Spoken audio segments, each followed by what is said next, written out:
I gave the officer a cold look. Then I thought about it. Maybe he was the one who helped find the kid. So I held back the attitude.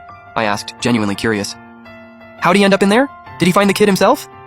Xiao Dazi glanced over toward the other room and said, I've got things covered here. Go check on your master. I went next door and found him being weighted on hand and foot. He did not need me there. But then, why was his face covered in bruises? Your eye is swollen shut, and what happened to you? I told you to go find the kid, not get into a brawl.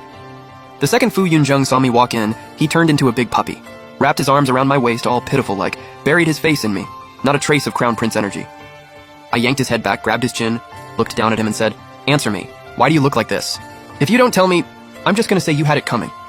I glanced at the officer standing behind him. He was supposed to be finding the kid. How does that end in a fistfight? The officer jumped right in, all eager. Your Highness, you don't understand. His Royal Highness, the Crown Prince, was absolutely heroic getting the young prince back. I watched this guy ramble on forever, just hyping up Fu Yunzheng, on and on about how amazing he was. But through all the hype, I pieced together what actually went down. Jingxing spotted that little tiger hat, let go of Fu Yunzheng's hand, and ran up to the stall. While he was looking at it, he ran into an old man. This dude was massive, built like a tank and with a big gnarly scar across his eye. When Fu Yunzheng finally tracked them down, he saw this scar-faced old man walking off with Jingxing, heading into a narrow, winding alley. Fu Yunzheng had only been in the northern border town a few days. Had no idea where that alley led, so he just straight up punched the guy in the face, except that punch didn't do anything. It just woke up the beast in that old man. Turns out the old guy was a veteran caravan guard, seriously skilled fighter. Something snapped in Fu Yunzheng, he went absolutely feral, just wailing on the old man like he'd lost it. But the scar-faced dude was no joke.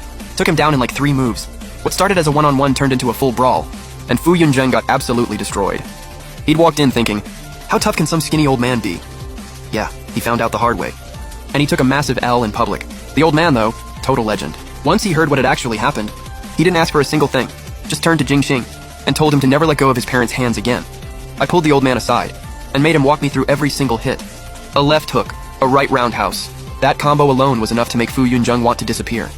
And sure, just surface bruises, but I knew the old man had held back. Otherwise, Fu Yunzheng wouldn't just be at the clinic getting patched up, he'd be 6 feet under. Looking at this old man built like an absolute unit, I smiled and made Fu Yunzheng apologize. Before the old man left, he clapped Fu Yunzheng on the shoulder. Son, you're too weak. Eat more meat, drink more liquor, and maybe someday you'll be built like me, because without a strong body, that kid and that pretty lady of yours are gonna end up belonging to someone else. After all that chaos, I finally herded both of them home. Fu Yunzheng walked behind me the whole time, moping. I ignored him. One look at his beat-up face and I almost burst out laughing. But he wouldn't meet my eyes, and because he knew this whole thing was on him, his carelessness almost got the kid taken. Injured or not, he was in the wrong. I stared him down, the same way he used to stare at me when we first met. He couldn't ignore it forever. Eventually, he looked up and met my eyes. After a long silence, he finally pushed out 3 words. I'm so sorry. I was so tired of hearing those words. Didn't want to hear it anymore. I stood up and walked toward him, 1 step at a time. He looked scared. Not sure what he was scared of, but I just wrapped my arms around him anyway. Hey, I'm sorry too, I was way too harsh earlier. Like, who could have predicted my slaps would leave your face that swollen? His hands went up, then down, then up again, gently reaching around my waist. When I didn't pull away, he held on tight. I don't blame you anymore. You're the Crown Prince. You've got a whole kingdom to worry about. But babysitting? That is clearly not your thing. Maybe just head back to Chang'an today. He shot his head up immediately. You're kicking me out? You just said you didn't blame me. So why are you still sending me away? I didn't know how to answer that. Because if he stayed any longer, I could feel my heart starting to pound again. And I couldn't let that happen. I didn't want any more entanglement with him.